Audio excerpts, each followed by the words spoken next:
Halo minasan, kali ini Diki akan menceritakan alur anime yang lagi hangat-hangatnya, yaitu Solo Leveling episode 1. Diki bahas yang dalam versi anime Jepangnya ya. Namun kalian harus menyempatkan diri nonton anime ini secara langsung ya, karena dijamin kalian pasti puas dan tentu saja memiliki pengalaman nonton tersendiri. Tapi jika kalian gak ada waktu, maka mampir ke sini adalah pilihan yang paling tepat. Karena Diki dengan senang hati akan menceritakan semua kisahnya untuk kalian semua. Sebelum lanjut ke inti cerita, buat kalian yang baru saja menemukan channel ini, ada baiknya untuk subscribe dulu. Jangan lupa juga untuk menyalakan notifikasinya, agar kami semakin semangat untuk menghadirkan konten-konten terbaik buat kalian.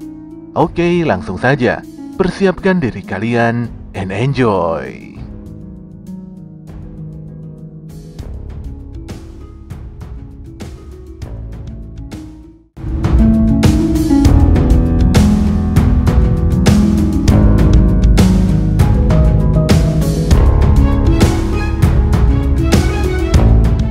Pada 3 tahun yang lalu, diperlihatkan banyak kapal angkatan laut yang tengah mengepung sebuah pulau tertentu. Nampaknya terjadi pertarungan serius di dalam pulau tersebut yang bahkan angkatan laut tidak berani, atau lebih tepatnya mustahil membantu para pemburu atau hunter. Bukan tanpa alasan, senjata para angkatan laut tersebut sama sekali tidak berguna dan bahkan tidak mampu melukai musuh. Mereka hanya bisa diam dan menunggu, serta menyerahkan semuanya pada para hunter.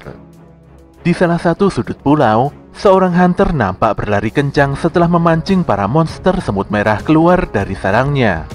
Lelaki ini pun berkumpul bersama guildnya untuk menghadapi kawanan semut merah itu.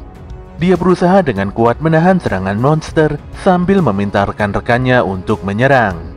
Jika monster berhasil menembus tempat ini, maka garis depan pertarungan akan dihancurkan.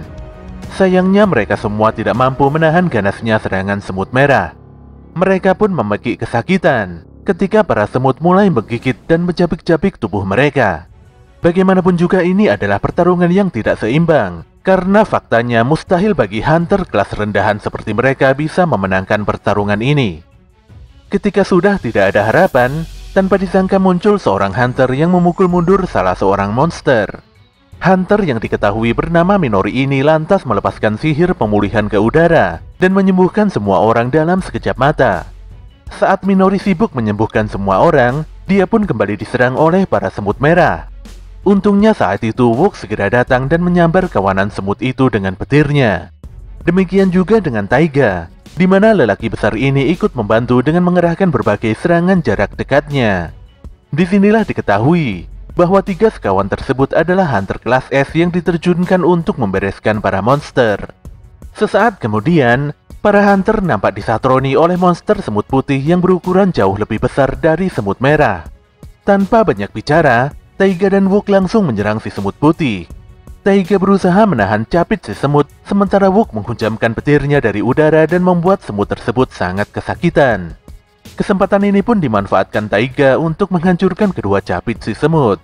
Walau dia terhempas mundur ke belakang, namun Taiga berhasil melumpuhkan monster semut putih dengan melemparkan capit yang merobek tubuh si monster. Namun mereka tidak bisa bersantai-santai karena kawanan semut putih mulai berdatangan. Tentu saja Taiga dan Wook langsung serius dan melepaskan kekuatan mereka yang sebenarnya. Di sisi lain, Presiden Mogami melepaskan sihir apinya pada sekawanan monster semut. Dia pun memerintahkan seluruh pasukannya untuk melakukan penyerangan pada monster tersebut. Beberapa belas tahun sebelumnya, tiba-tiba muncul sebuah lorong bernama Gate, di mana Gate ini adalah gerbang yang menghubungkan dunia ini dengan dimensi lain. Di dalam Gate terdapat banyak makhluk aneh yang disebut dengan monster. Para monster ini tidak bisa dikalahkan dengan senjata konvensional seperti pistol dan sejenisnya. Mereka hanya bisa dikalahkan oleh hunter, di mana hunter itu sendiri adalah orang-orang yang berhasil membangkitkan kekuatan khusus untuk bertarung melawan monster. Para hunter diberikan ranking sesuai dengan jumlah energi sihir di dalam tubuh mereka. Yang tertinggi dan terkuat adalah rank S, kemudian rank A, rank B, rank C, rank D, dan yang paling terlemah adalah rank E.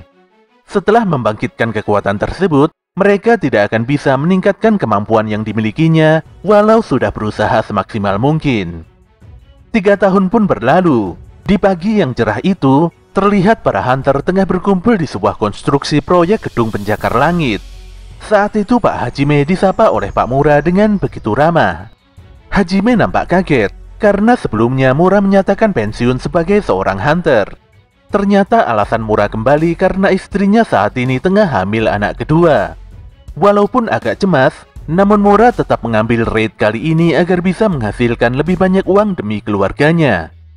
Sesaat kemudian, datanglah seorang pemuda kurus yang bernama Sun Misusino. Semua orang nampak menyapa Misusino dengan ramah, tak terkecuali Pak Hajime. Pak Mura yang tidak tahu apa-apa lantas bertanya pada Hajime tentang siapakah Misusino yang sebenarnya. Apakah Misusino adalah hunter yang kuat hingga membuat semua orang menyapanya dengan ramah? Pak Hajime pun tersenyum sambil menjelaskan bahwa Misusino adalah hunter terlemah nomor 1 di muka bumi. Kedatangan Misusino mengindikasikan bahwa raid ini adalah raid peringkat rendah yang bisa diselesaikan dengan sangat mudah. Pak Hajime pun tidak mau menjelaskan lebih jauh lagi karena khawatir Misusino bakal sakit hati. Padahal Misusino sudah mendengar semua itu. Namun pemuda ini tidak membantah karena faktanya memang demikian. Misusino pun disapa oleh seorang gadis yang bernama Mizuki. Mizuki terlihat sangat khawatir dengan kondisi Misusino. Apalagi sebelumnya Misusino terluka parah saat menjalankan raid di dungeon peringkat E. Sesaat kemudian, para hunter mulai berkumpul dan memilih Pak Mabuchi Isao sebagai pemimpinnya karena beliaulah yang terkuat. 13 hunter ini pun satu persatu mulai memasuki dungeon dengan penuh keyakinan. Di sisi lain, Pak Goto Kiyomi selaku ketua asosiasi hunter menyampaikan bahwa pemerintah tidak ingin dungeon break terjadi. Namun pemerintah dengan egois selalu meminta dikirimkan pasokan bahan penting dari dalam dungeon. Sebenarnya tidak ada yang salah dengan permintaan pemerintah, karena pada dasarnya para hunter bekerja dan menjual item yang didapatkan dari dungeon. Goto pun mengeluarkan sebuah batu sihir yang bisa didapatkan setelah mengalahkan monster. Batu sihir bisa dijual untuk menghasilkan uang. Selain itu, batu sihir juga bisa diolah kembali menjadi senjata atau pelindung yang lebih kuat untuk mengalahkan monster. Di dalam dungeon juga ada kristal mana, namun efektivitasnya lebih rendah daripada batu sihir. Pemerintah menginginkan sumber energi baru dan terbarukan yang lebih aman dari energi nuklir, serta lebih efisien dari energi air, angin ataupun panas bumi. Bahkan mereka mengusulkan pembangkit listrik tenaga batu sihir dan kristal mana. Batu sihir ataupun kristal mana adalah sumber daya langka yang hanya bisa didapatkan oleh para hunter. Oleh karena itulah Pak Goto menegaskan bahwa seorang hunter memiliki tugas yang sangat besar. Di waktu yang sama, Misusino berhasil mendapatkan sebuah batu kristal setelah mengalahkan seekor goblin. Namun dia diserang oleh goblin lainnya hingga belatinya retak. Saat Misusino menyabetkan belatinya pada si goblin, tanpa diduga belatinya langsung patah dan dia menerima tusukan yang sangat serius. Pak Mura pun menebas si goblin dan membebaskan Misusino. Dia lantas meminta Mizuki untuk menyembuhkan Misusino, sementara dirinya akan membantu yang lainnya dalam menghalau monster. Tak selang beberapa lama, para hunter pun berhasil mengalahkan bos dungeon. Namun di sini Mizuki sangat mengkhawatirkan keselamatan Misusino lebih dari apapun. Gadis ini pun menceramahi Misusino, karena kalau Misusino tetap nekat menjalankan pekerjaan ini, bukan tidak mungkin suatu hari nanti nyawanya akan melayang. Pak Mabuchi pun menanyakan pada semua orang tentang item drop yang bisa diambil di tempat ini. Sayangnya tempat ini hanya memiliki batu sihir dan kristal mana yang terbatas. Bahkan jumlahnya bisa dibilang sangat sedikit untuk sebuah pendapatan. Tanpa diduga salah seorang hunter menemukan sebuah gua, di mana gua itu sepertinya memiliki jalan bawah tanah yang begitu dalam. Faktanya, gua tersebut adalah dungeon 2 lapis yang menjadi buah bibir di kalangan para hunter. Tentu saja Hajime dan Mura senang, karena masih ada mangsa yang bisa meningkatkan pendapatan mereka. Namun Pak Mabuchi meminta semuanya tenang, karena jika terjadi hal yang tidak terduga seperti ini, ada sebuah aturan bahwa mereka harus menunggu perintah dari asosiasi hunter. Sebenarnya Pak Mabuchi taat pada peraturan, namun dia memutuskan untuk melakukan voting karena ada sedikit perselisihan. Hasil voting pun imbang, di mana 6 orang memutuskan untuk masuk dungeon, sementara 6 orang lainnya tidak berkenan. Saat ini menyisakan Misusino saja yang belum mengambil keputusan. Ketika Pak Mabuchi menanyakan keputusan Mizushino, pemuda ini pun memahami bahwa dungeon peringkat D sangat berbahaya untuknya. Namun sejak ayahnya menghilang, kini hanya dirinya lah yang menjadi tulang punggung keluarga. Ibunya membutuhkan biaya pengobatan di rumah sakit, sementara adiknya akan mengikuti ujian masuk universitas. Mizushino pun memutuskan masuk karena dia sangat membutuhkan uang. Mereka semua lantas menjalankan hasil voting dengan terus berjalan menyusuri gua. Setelah 40 menit berlalu, mereka semua pun tiba di ruangan bos. Anehnya, ruangan bos kali ini memiliki pintu yang besar, dan ini adalah fenomena yang sangat jarang terjadi. Walau nampak aneh, namun Pak Hajime tetap ingin memasuki ruangan tersebut, dan dia tidak ingin pulang dengan tangan kosong. Ketika seluruh tim mulai memasuki ruangan, tanpa diduga api yang mengelilingi ruangan menyala dengan sendirinya. Di dalam ruangan tersebut terlihat banyak patung besar yang nampak lusuh. Namun ada satu patung yang sangat besar dan begitu berbeda dengan patung-patung lainnya. Sayangnya tidak ada satupun monster yang bisa diburu dalam ruangan ini. Pak Mabuchi pun membaca aksara kuno pada salah satu patung, di mana di dalamnya berisi tentang komandemen kuil Kartenon.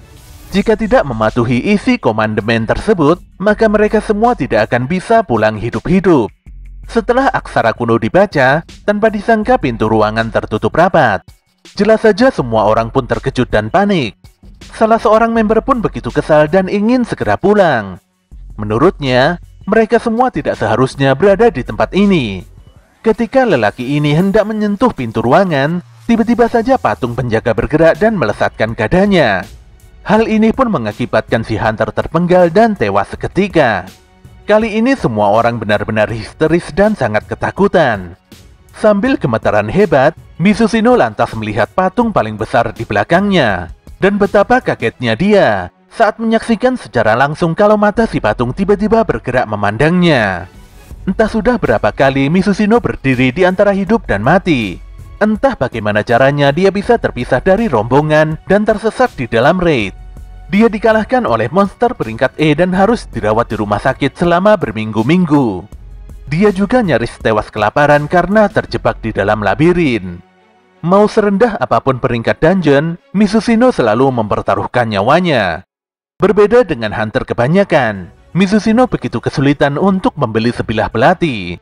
Jika belatinya rusak, maka dia harus bertarung dengan tangan kosong.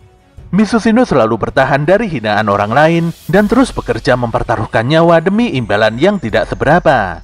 Namun hal ini justru membuatnya memiliki kemampuan bertahan hidup yang lebih tinggi dari yang lainnya.